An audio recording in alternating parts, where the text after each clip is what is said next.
आज हम देखेंगे साइकस लीफलेट का वर्टिकल सेक्शन।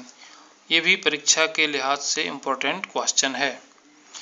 साइकस की लीफलेट में दो मुख्य क्षेत्र होते हैं, एक ये मध्य सिरा वाला क्षेत्र और ये दो साइड वाले जो विंग्स कहलाते हैं। हम आपको यहाँ डायग्राम बनाना बताएंगे। सबसे पहले तो आप इसमें देखिए ध्यान से, ये कुछ गाड़ी के हैंडल के जैसा नज़र आ रहा है। तो यहाँ से बनाना शुरू कीजिए इसको। इस तरह से पहले आउटलाइन बनाइए आप, यहाँ से ऐसे जाएंगे आप, और ये कम से कम डायग्राम आपका बड़ा बनना चाहिए, आधे पेज में आएगा ये। इस तरह से आउटलाइन बनाएंगे आप। फिर इसमें सेंटर में आप ये वेस्कुलर बंडल बनाएंगे। इसमें लेबलिंग कैसे होगी देखिए अब ध्यान से। हम एक पोर्शन आपको बताते हैं। ये देखिए एक लाइन आप डार्क कर देंगे, ये कहलाती है एपिडर्मिस। एपिडर्मिस। और इसके ऊपर एक लाइन और आप हल्की सी पतली लाइन खींचेंगे, वो कहलाती है सी फॉर, आप पूरा लिखेंगे क्यूटिकल। क्यूटिकल। फिर ये एपिडर्मिस। एपिडर्मिस के नीचे हमने कुछ येलो कलर में दिखाया है, ये एक और लेयर है, ये है हाइपोडर्मिस। स्क्लेरेन कायमा की बनी होती है हाइपोडर्मिस। हाइपोडर्मिस के नीचे लाइन से अलग सेल्स को शो किया गया है, ये कहलाता है पैलिसेड। PALISADE, palisade tissue. इसके बाद यहाँ ध्यान से देखिए, एक लाइन और आपको अलग से दिख रही है, यह जिम्नोस्पर्म की विशेषता होती है, इसे बोलते हैं ट्रांसफ्यूजन टिश्यू। इसको लेबल कीजिए आप। लेबलिंग एक ही तरफ होना चाहिए। यहाँ आप इसको डैश लगा के लिख दीजिए।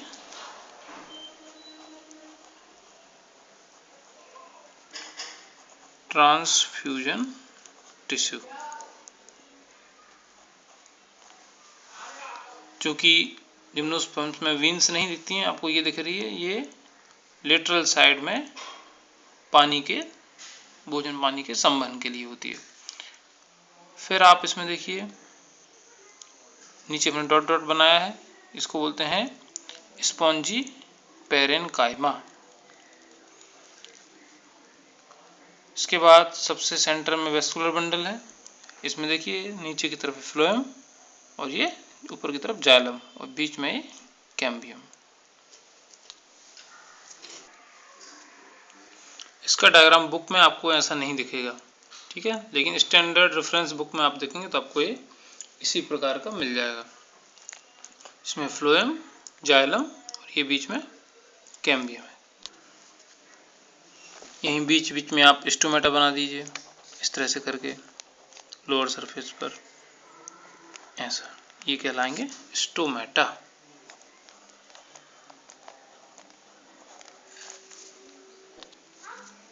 लीफलेट के बाद जो इम्पोर्टेंट क्वेश्चन है वो है TS rachis of cycas leaf. Rachis का है, ये लीफलेट का नहीं है, रेचिस। जैसा कि हम लोग पहले देख चुके हैं कि साइकस में कंपाउंड लीफ होती है, इस तरह से होती है।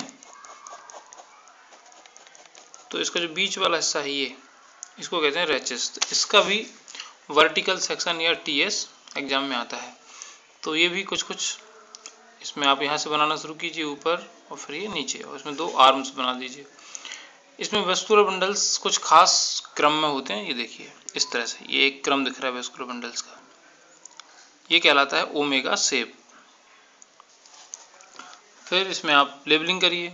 सबसे बाहर की तरफ क्यूटिकल, एपिडर्मिस, क्लोरेन्काइमा, स्क्लेरेन्काइमा,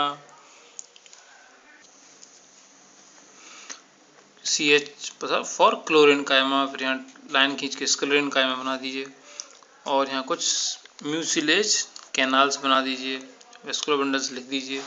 तो इस तरह से आप बुक से इसको तैयार कर सकते हैं। ये हमने थोड़ा सा आपको आइडिया दे दिया। अब इम्पोर्टेंट चीज़ आती है साइकस में, प्रजनन या रिप्रोडक्शन इन साइकस। कैसे साइकस अपने जीवन को आगे बढ़ाता है। तो साइकस में हमने जैसा कि पहले बताया, साइकस डायोसियस होता है, एक लिंगाश्रयी होता है। इसमें नर और मादा पौधे, मेल एंड फीमेल प्लांट अलग अलग होते हैं। मेल प्लांट में साइकस में जो रिप्रोडक्टिव ऑर्गन बनता है उसे कहते हैं मेल कोन।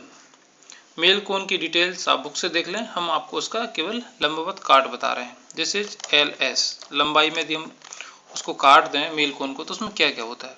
उसमें सबसे बीच में एक एक्सिस होता है जिसे कहते हैं कोन एक्सिस, और इसके चारों तरफ, ये हमने केवल दोनों तरफ बनाए हैं, जो रियल 3D होगा तो उसमें यहाँ भी होगा यहाँ भी होगा, चारों तरफ कुछ वुडी स्ट्रक्चर्स लगी होती हैं जिन्हें कहते हैं माइक्रोस्पोरोफिल। ये कहलाती हैं माइक्रोस्पोरोफिल। और प्रत्येक माइक्रोस्पोरोफिल में नीचे की तरफ कुछ स्ट्रक्चर्स लगी होती हैं गोल अंडाकार, इन्हें बोलते हैं माइक्रोस्पोरेंजिया। हम इसका एक अलग से देखते हैं, एक माइक्रोस्पोरोफिल को हमने ये अलग से बनाया हुआ है, देखिए ये माइक्रोस्पोरोफिल है एक, इसी का एक ले लिया हमने, तो ये नीचे लगी हुई हैं उसके माइक्रोस्पोरेंजिया। ये गुच्छे में होती हैं 4-4 3-3 के, इस ग्रुप को कहते हैं सोरस, और इसका प्लूरल होता है सोराई। एक से अधिक की बात हम करेंगे यदि ग्रुप्स की, जैसे कि ये 1 2 3, तो ये 3 सोराई हैं, लेकिन एक ग्रुप को हम बोलेंगे सोरस। और ये इसका ऊपर बढ़ा हुआ पोर्शन है माइक्रोस्पोरोफिल का, इसे एपोफाइसिस कहते हैं। माइक्रोस्पोरेंजिया में क्या बनेंगे? माइक्रोस्पोर्स। इसकी चर्चा अभी हम करेंगे। अब देखते हैं हम लोग फीमेल के बारे में। ये तो हो गई मेल कोन, इसको लिखिए आप LS male cone. Female reproductive structure में फीमेल कोन नहीं बनती है फीमेल प्लांट में,